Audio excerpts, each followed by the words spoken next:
Alors, nous disons que nous avons pris le temps suffisamment d'écouter et de regarder ce documentaire réalisé par Jérôme Pin, fils d'un haut fonctionnaire, d'un ancien haut fonctionnaire français qui était en poste à Abidjan, à l'ambassade,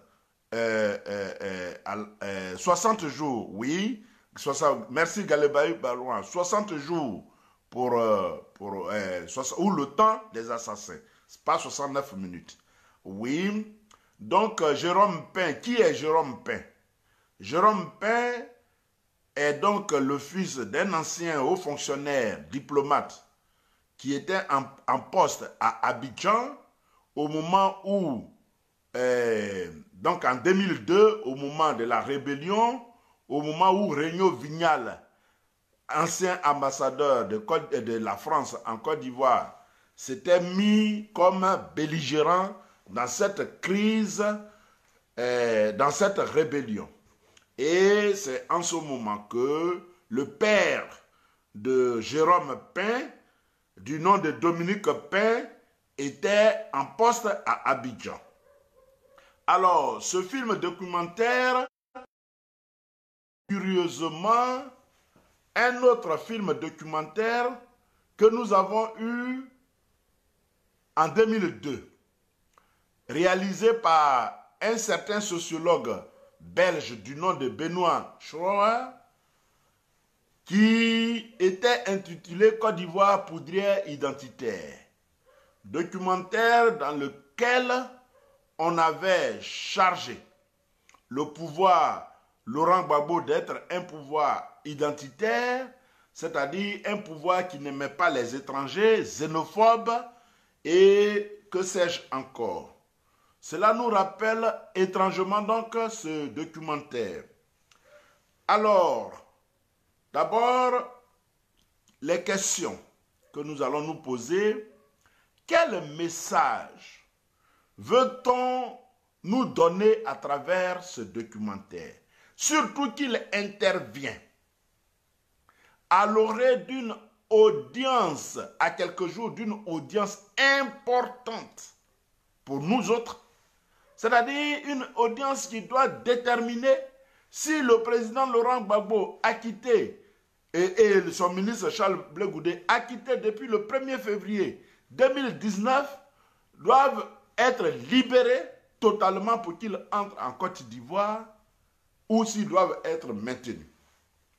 Alors, nous ne sommes pas surpris, mais nous allons nous interroger qu'on voit bien la démarche des tenants du pouvoir d'Abidjan, surtout de Alassane Ouattara et du RDR, son soi-disant parti politique.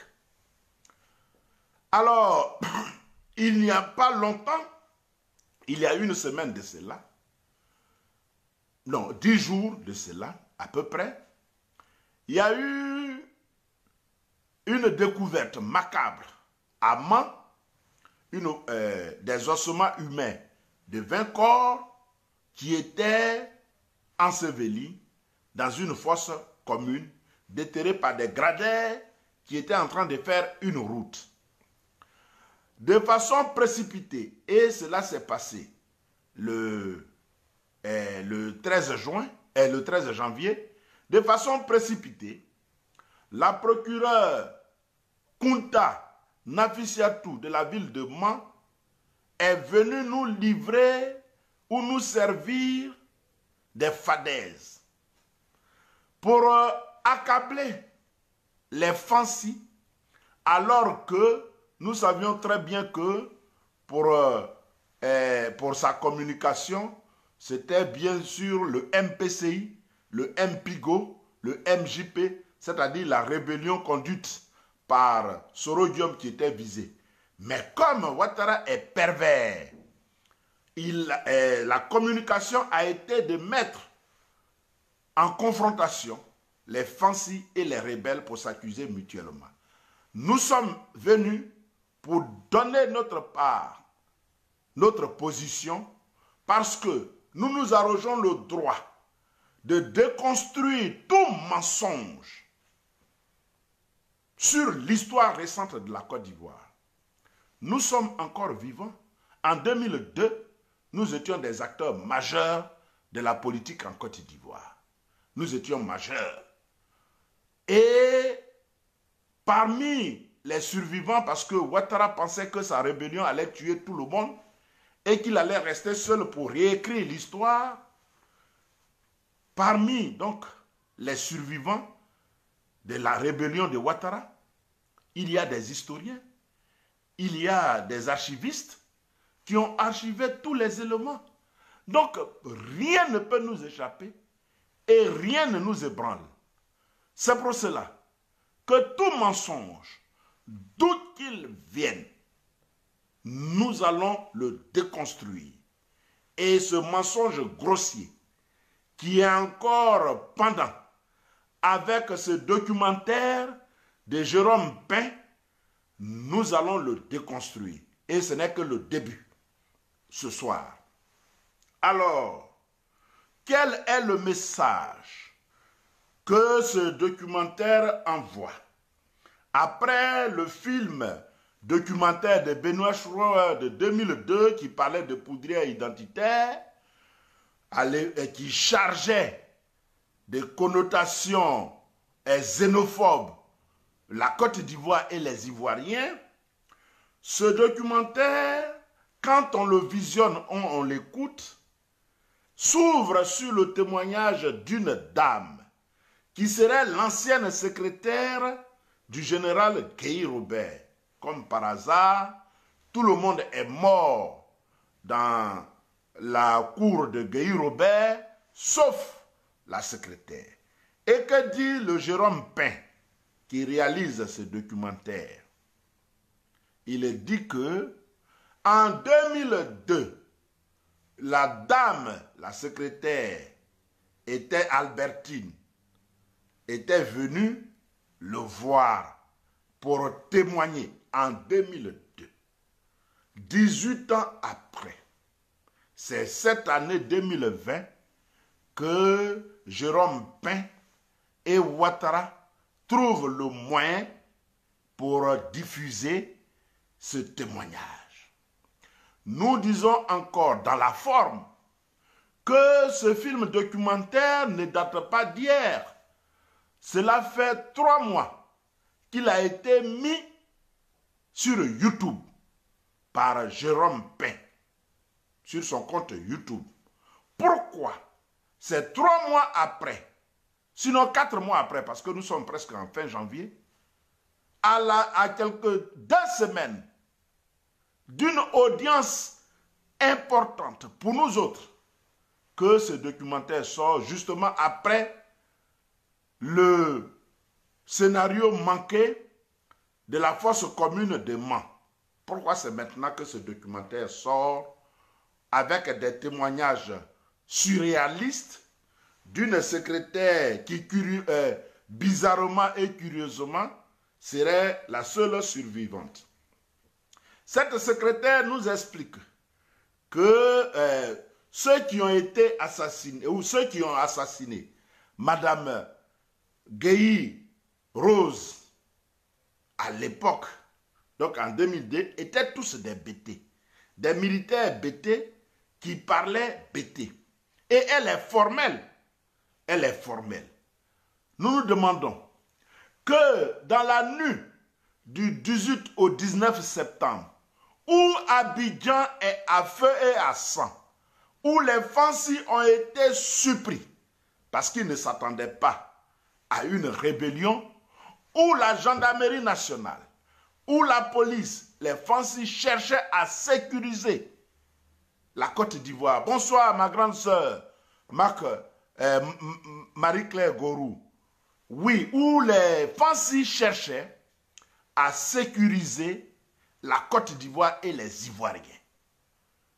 Comment cette dame, ou bien, la question qui est juste, comment les responsables des Fancy ont eu le temps de former un commando uniquement composé de bêtés, à l'effet d'aller assassiner les Guéhi. Et elle elle ne donne pas ses origines maternelles. On ne sait pas quelle langue maternelle elle parle, mais elle comprend Bété. Alors, pour la petite histoire, merci, grand frère Dantin Dié, de me dire que c'était une cuisinière. Oui, elle est vraiment une cuisinière. Heureusement, pour que Jérôme Pin puisse réaliser son film, elle seule a été épargnée par les militaires Bété qui venaient à l'effet d'exterminer tous les gays. Elle a été épargnée. Nous revenons pour dire que le Bété, qui est nous autres, notre langue maternelle, est un groupe linguistique, culturel, qui couvre plusieurs départements en Côte d'Ivoire, avec des différences dans la connotation linguistique. Il y a donc le Bété de Daloa, le Bété de Gagnoa, le Bété d'Issia, le Bété de Saïwa, le Bété de Guibéroua, le Bété de Soubré, le Bété de Gagnoa. Tous ces Bétés, tous ces compartiments Bété ne se comprennent pas forcément. Si le Bété de Saïwa peut comprendre le Bété de Guibéroua et le Bété de Issia, comme le Bété de Issia peut comprendre le Bété de Daloa, ce n'est pas la même chose que le Bété de Daloa puisse comprendre le Bété de Gagnoa.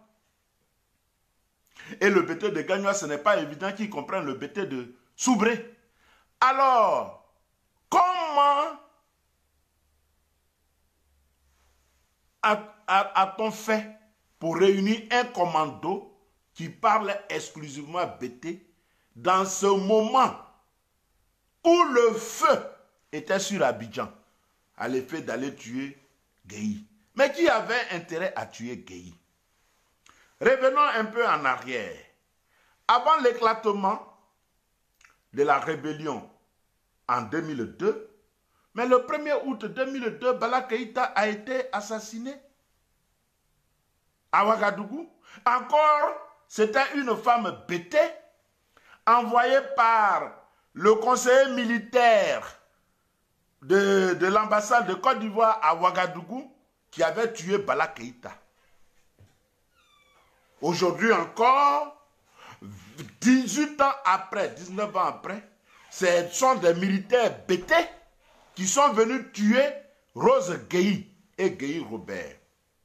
Alors, que fait CK Anselme en prison?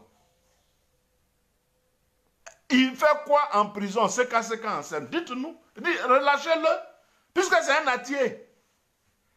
Et il est accusé et condamné pour avoir tué le général Guéhi Robert et sa famille. C'est pour ça qu'il est en prison. Il est condamné à vie. Qu'est-ce qu'il fait? Qu'est-ce qu'il fait donc en prison? Qu'on le relâche, puisqu'il n'est pas Bété. Qui n'est pas Bété. Alors, les gens du Nord qui sont venus, qui sont exclusivement composés de ce qu'on appelle communément en Côte d'Ivoire les Djoula, les Bété, les militaires Bété ne se prennent pas à eux, mais c'est à un militaire Yacouba qui s'en prennent. Il a fait quoi? Quelle raison avaient les Fancy, les militaires Bété à tuer Robert Guéhi? C'est la première question.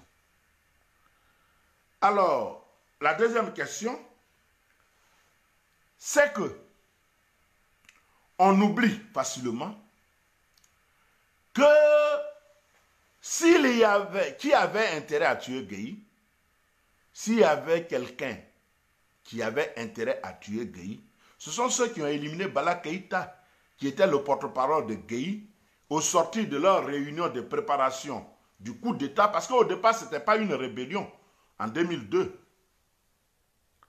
Alassane avait mis les soldats qui étaient en rupture de banc avec les Fancy, après ce que nous allons démontrer tout à l'heure, et qui se sont réfugiés au Burkina Faso, qui l'entretenaient,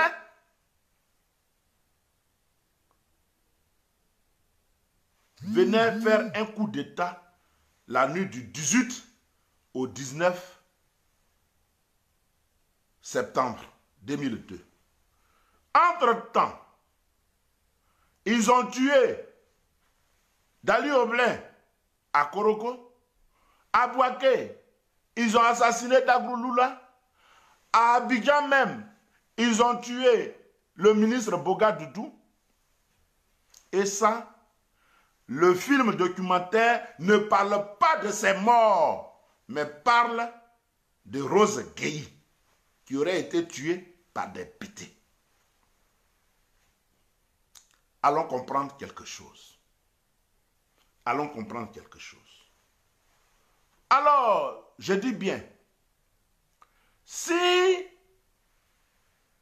il y avait des militaires ou des hommes en armes qui avaient intérêt à tuer Rose Gueye et le général Gueye, c'était bien ceux qui ont été mis en mission par Alassane Ouattara. Parce que l'histoire ne commence pas en 2002, elle commence en 2000, lors de la transition dirigée par le général Gueye Robert. Qui ne se souvient pas du coup du cheval blanc? C'est-à-dire, lorsque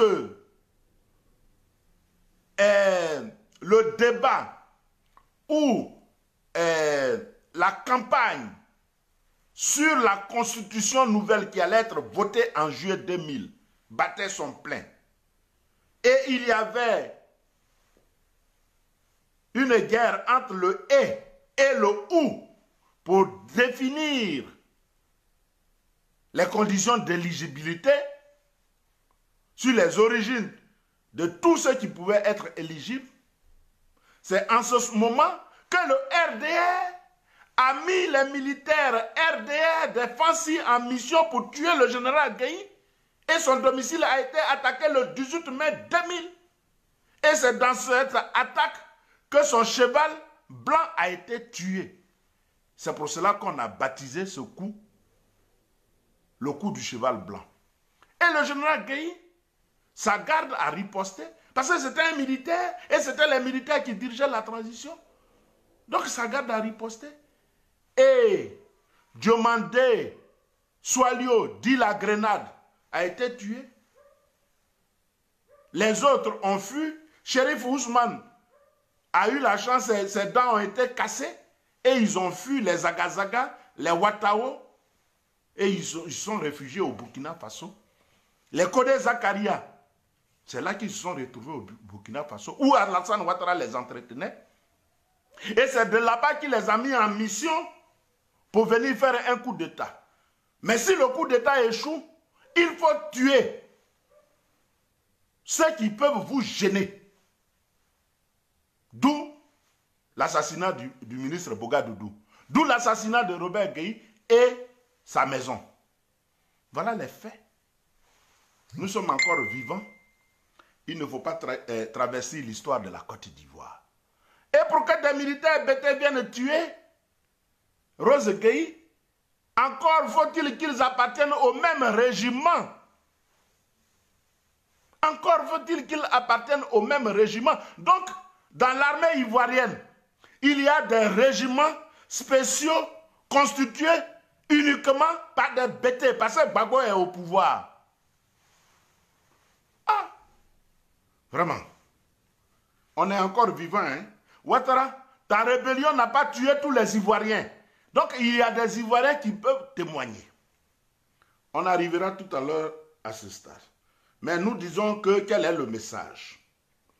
Alors, le message, cette dame nous apprend qu'en plus de Madame Gueye, tous les gardes de corps qui étaient présents ont été tués. Et elle cite curieusement, 18 ans après, tous les noms, sans se tromper, avec leur grade. Et On souffre avec Ouattara. Mais ça ne passera pas. Heureusement que les réseaux sociaux existent. Que nous avons aujourd'hui des moyens pour communiquer aussi et déconstruire le mensonge. Si nous avons déconstruit le mensonge des médias français, ce n'est pas le mensonge de Ouattara que nous ne pouvons pas déconstruire, puisque son ADN, en Côte d'Ivoire, tout le monde sait que c'est un menteur. Donc tout ce qui vient de lui est mensonge. Mais celui-là est cousu de fil blanc. Alors, donc, elle est témoin oculaire. Et curieusement, pour qu'elle soit témoin oculaire, pour qu'elle parle à Jérôme Pain, elle n'est pas morte. Voilà. Et ce documentaire est totalement à charge. Comment peut-on faire un documentaire pour restituer les événements douloureux que la Côte d'Ivoire a connus et ne pas interroger plusieurs personnes? Peut faire un croisement des témoignages et des sources. Ça, c'est quelle façon de réaliser des documentaires? Mais ça ne peut pas prospérer. Ça ne peut pas prospérer avec nous.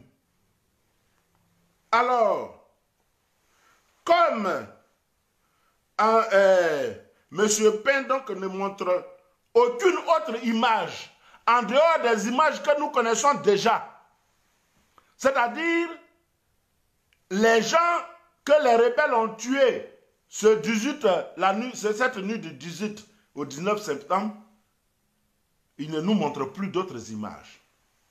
Si ce n'est pas l'image hideuse de Ouattara qui le montre pour mentir, il ne nous montre plus une autre image. Et comme on l'avait fait pour Côte d'Ivoire poudrière identitaire de Benoît Chouroua, le champ lexical reste toujours le même ici. De quoi s'agit-il? Quand nous parlons de champ lexical, c'est toujours les mêmes thèmes: ivoirité, exclusion, xénophobie, haine ethnique. Ils n'ont pas, Ouattara n'a pas de haine ethnique contre les autres, mais ce sont les autres qui ont une haine contre lui, qui le cherchent même. C'est lui qui cherche les gens, sinon nous on ne le cherche pas. La seule chose qu'on demande, c'est qu'il quitte la Côte d'Ivoire. C'est tout. Nous on va faire quoi avec lui? Lui n'a pas de haine contre les gens, mais c'est contre lui qu'on a de haine. Lui il est qui? Et puis on va avoir haine contre lui. Jérôme Pain se risque à dire que la haine est exacerbée, vous voyez un peu, et avec la destruction des quartiers précaires. Mais c'est là que le mensonge apparaît dans sa laideur, dans toute sa laideur. Sous Gbagbo, Boribana existait. Sous Gbagbo, derrière Rail existait. Mosikro existait. Tous les bidonvilles qui abritent tous les gangsters et tous les rebelles existaient en Côte d'Ivoire. Parce que la casse qui était située entre Williamsville et la gare d'Agamé, qui a été détruite, je crois le 19 ou le 20 septembre 2002, mais TV5, France 24, RFI, pour chasser les étrangers, le régime de Gbagbo a détruit la casse, comme si la casse qui constituait un kyste, un nid de bandits et de voyous était une bonne chose au cœur d'Abidjan. On a laissé, pour ne pas qu'on nous accuse de xénophobes. Mais c'est maintenant Ouattara qui est en train de détruire Adioufou. C'est sous Ouattara qu'on a vu des Ivoiriens perdre leur logement et dormir dans des cimetières. Donc Jérôme Pain ne peut pas dire que en 2002, il y avait destruction des quartiers précaires comme argument d'exacerbation de la haine contre l'étranger. Mensonge. Vous voyez comment ils mentent et ils ne savent même pas mentir. Et comme en 2002, où ce soulard de sociologue, si j'ai écorné son nom, c'est une bonne chose. Je ne cherche pas à dire bien son nom. Parlait de poudrière identitaire et avait invité des intellectuels pour donner une connotation intellectuelle à ces fadaises qu'il appelait documentaires en invitant les Ouagadougou. C'est Jérôme Pin, dans son mensonge qui circule sur les réseaux sociaux, a fait appel encore à un sociologue enseignant à l'université de Bouaké du nom de Francis Akendes. Et il a été commis par Jérôme Pin pour charger Bédié, l'ivoirité de Bédié.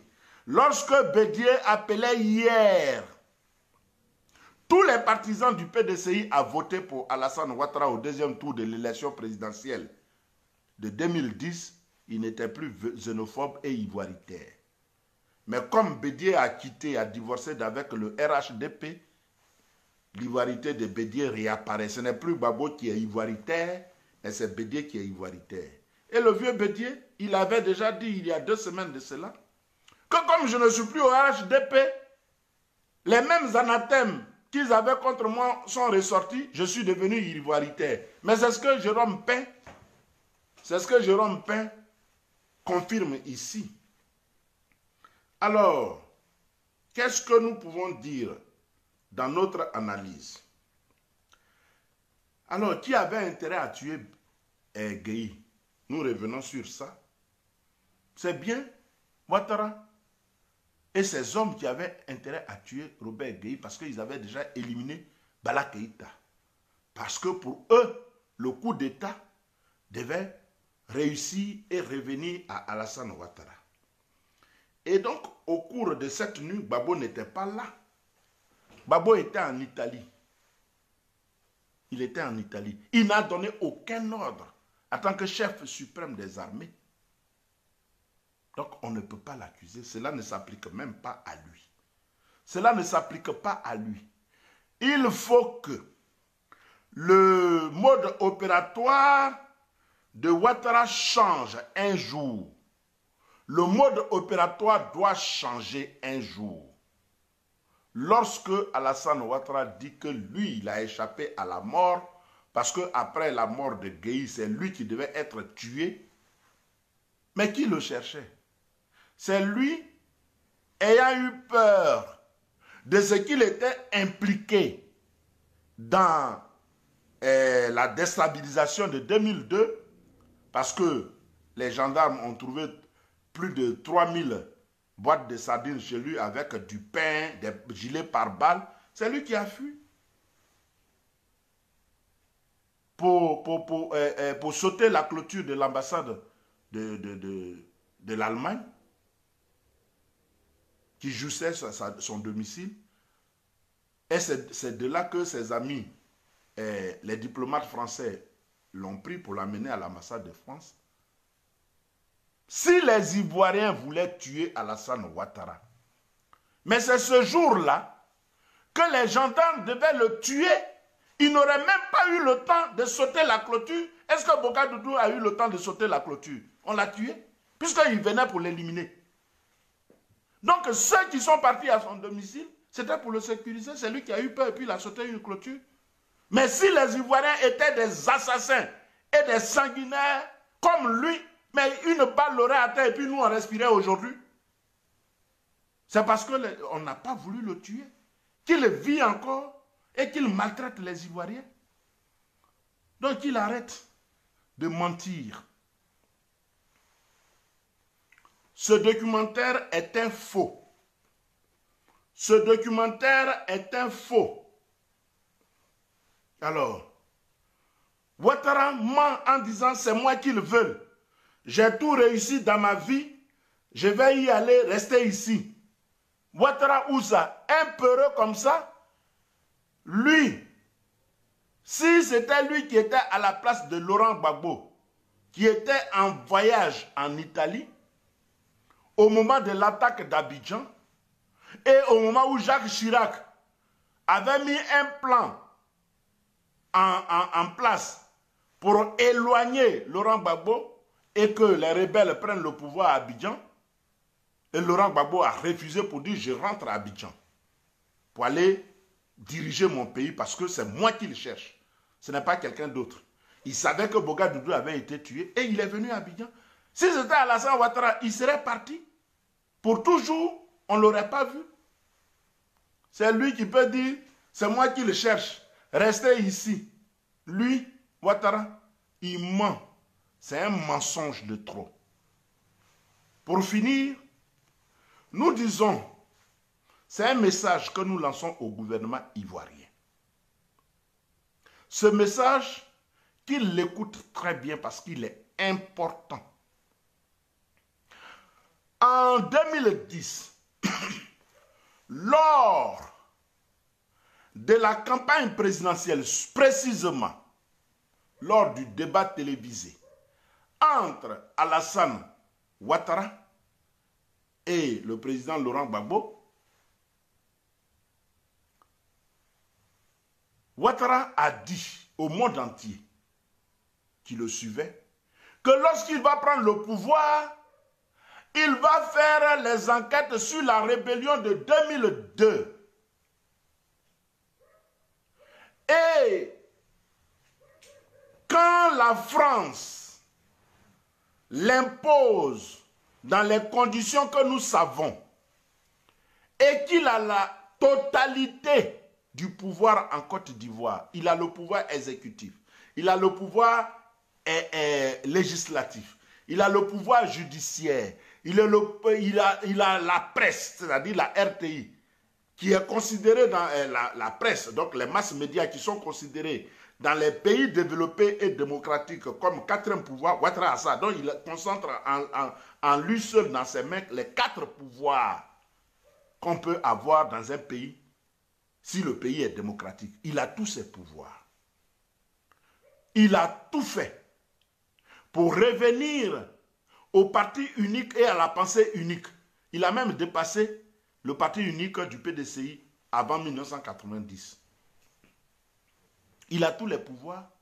Il manipule la justice comme il veut. Il a son Abdou Richard qu'il met en mission contre les Ivoiriens. Donc, nous pouvions applaudir, et cela devait commencer même par la découverte des ossements à Mans le 13 janvier. Ouattara nous a promis une enquête sur la rébellion de 2002. C'est ce que nous attendons. On n'attend pas des dessins animés qu'il appelle documentaires.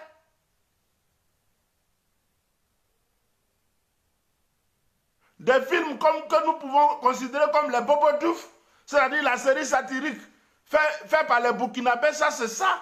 C'est pas pour nous ça. Nous entendons les enquêtes sur la rébellion, surtout qu'il a divorcé d'avec Soro Diom et que Soro Diom est en rupture de ban avec le RHDP et Alassane Ouattara. C'est maintenant qu'il doit faire les enquêtes pour déterminer qui a fait la rébellion. Il ne s'agit pas de mettre des cyberactivistes en mission pour dire, ou bien de mettre Adama Bitogo en mission pour dire que c'est Soro Diom qui est le rebelle. Non. Monsieur Ouattara, je vais vous appeler monsieur aujourd'hui. Monsieur Ouattara, vous avez toute la réalité du pouvoir en Côte d'Ivoire. Les Ivoiriens disent il faut diligenter une enquête à l'effet de déterminer qui a attaqué la Côte d'Ivoire en 2002. Et tous ceux qui seront reconnus ou bien identifiés comme coupables ou présumés coupables doivent aller à la justice et doivent s'expliquer. Si ils ont été reconnus coupables, on les met en prison. C'est de ça qu'il s'agit. Il ne s'agit pas de se cacher derrière des documentaires pour brouiller encore les pistes à la CPI. Parce que, comme nous le disait le président Laurent Gbagbo, les nageurs, ils pensent qu'on ne voit pas leur dos lorsqu'ils sont en train de nager.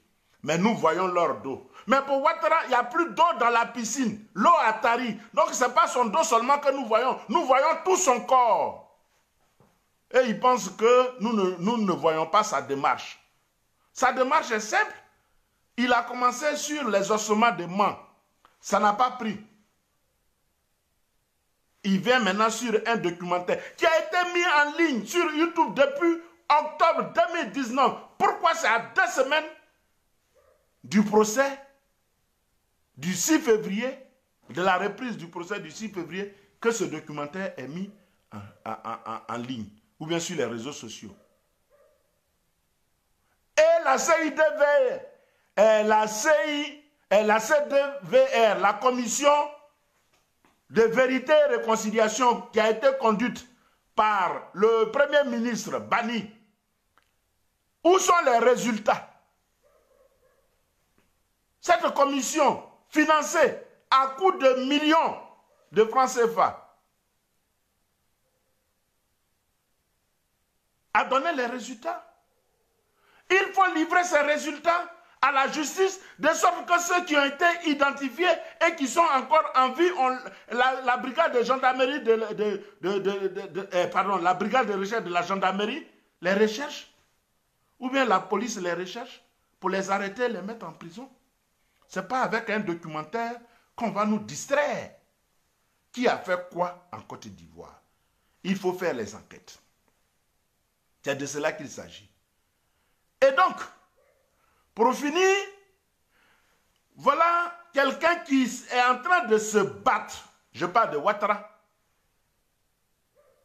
pour tout faire pour que ce procès qui a pris fin depuis une année et qu'on maintient par la politique, que la France maintient par la politique, la France lui demande de remuer tout pour que ce procès se poursuive. Parce que Bensouda nous l'a dit. Alors, on nous a dit que Bensouda a refusé de rencontrer. Nous avons appris cela, mais nous n'avons pas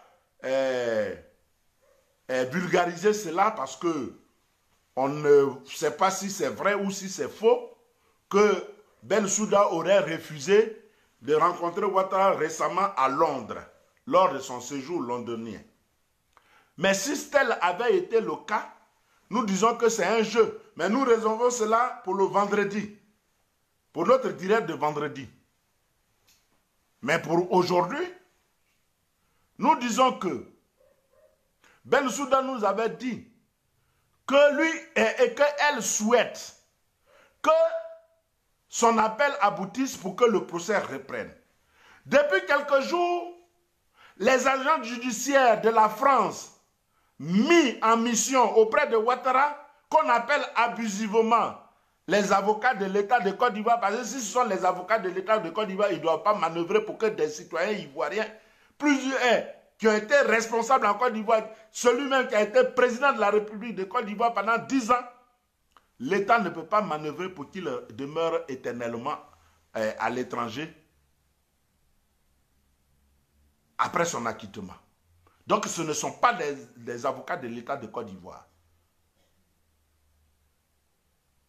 Ce sont des agents judiciaires de la France mis en mission auprès de Ouattara pour faire en sorte que ce procès ne finisse jamais. Et ils ont commencé. Ils ont tout fait. Et le juge corrompu de la chambre d'appel, le juge nigérian, a dit qu'ils étaient autorisés à venir défendre leur position le 6 février 2020, alors qu'ils n'étaient pas partis au procès. Et là où le bureau du procureur lui-même a arrêté le passage de ces témoins, parce qu'après 82 témoins, il n'arrivait pas à avoir quelque chose de potable. Nous allons développer tout ça le vendredi prochain.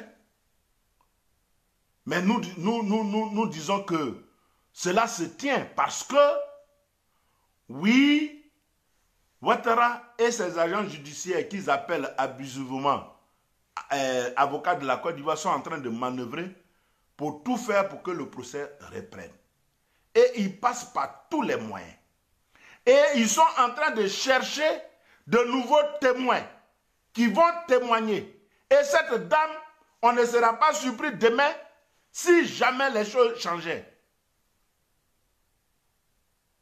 Sinon, comment des gens sont partis pour tuer, ils ont tué tout le monde, sauf elle qui est restée. Et ce n'est pas Jérôme Pain qui la cherche pour la retrouver, mais c'est elle qui va voir Jérôme Pain pour témoigner. Qui lui a donné son numéro, on ne sait pas. Voilà là où nous sommes en Côte d'Ivoire. Le mensonge, mais celui de ce documentaire est cousu en fil blanc. Donc, il ne prospérera pas. Aujourd'hui, ce n'est qu'un début, mais nous allons attaquer cet élément documentaire jusqu'à ce qu'il soit retiré, ou bien jusqu'à ce qu'il perde de sa force nocive. Et à partir de ce soir, c'est fini. Nous n'allons pas nous arrêter en si bon chemin. Nous allons continuer pour attaquer cet élément. Et ce qui va se faire, ce que Ouattara ne sait pas encore, c'est que nous sommes en train de nous organiser pour le traduire en justice. Nous devons maintenant poser plainte contre Ouattara et tous ceux qui sont avec eux et qui sont impliqués dans la rébellion de 2002. Comment il veut qu'on parle maintenant de la rébellion de 2002? Nous, cela nous fait plaisir. Moi, je suis très heureux. Mais il a menti. Ce procès n'aura plus lieu, ne va même plus continuer parce que c'est fini. Quelqu'un qui a été acquitté, c'est fini. Parce qu'ils n'ont pas pu trouver de faute. Il a été déchargé de toutes ses charges, de toutes les accusations. Donc, il manœuvre pour rien, c'est pour se donner bonne contenance. Mais nous sommes heureux. C'est-à-dire, si on peut retirer un côté positif de ce faux documentaire, c'est que Ouattara lui-même nous ramène maintenant à 2002. Après l'histoire de Man, voilà un documentaire qui nous ramène à 2002. Donc, nous allons faire le débat. Et c'est nous maintenant qui allons poser plainte contre lui pour que la justice, ce n'est pas la justice d'Abidjan, même à Abidjan on va déposer plainte. Mais c'est à l'international que nous allons déposer plainte pour que la justice détermine qui a fait la rébellion en Côte d'Ivoire. Donc qu'il reste tranquille. Pour me résumer et pour conclure, il est faux qu'on retienne que ce sont des militaires bêtés exclusivement qui sont partis tuer Rose Gueye. C'est faux. Ça n'existe nulle part. C'est une légende urbaine, comme l'histoire des 7 femmes d'Abobo. Parce que les Fancy, avec ses commandements, ne pouvaient pas former un contingent exclusivement, un régiment exclusivement formé de militaires de langue bêtée pour aller tuer Rose Gueye, qui de surcroît est bêtée. Vous voyez comment ils sont pernicieux? Ce sont ceux qui ont tué Boga Doudou, Dagouloula, Dali Oblé, le colonel Zouzoua, qui ont tué Rose Gueye. Parce que les shérifs Ousmane voulaient se venger contre Gueye, qui les avait maltraités en mai 2000. Voilà la réalité des faits. Que Ouattara reste tranquille. Le procès de la rébellion aura bel et bien lieu. Et c'est lui qui a commencé. Sur ce, je voudrais vous dire bonsoir. Tous ceux qui ont pris de leur temps pour nous suivre. Nous étions ce soir sur Afrique Média également pour parler des libertés confisquées en Côte d'Ivoire.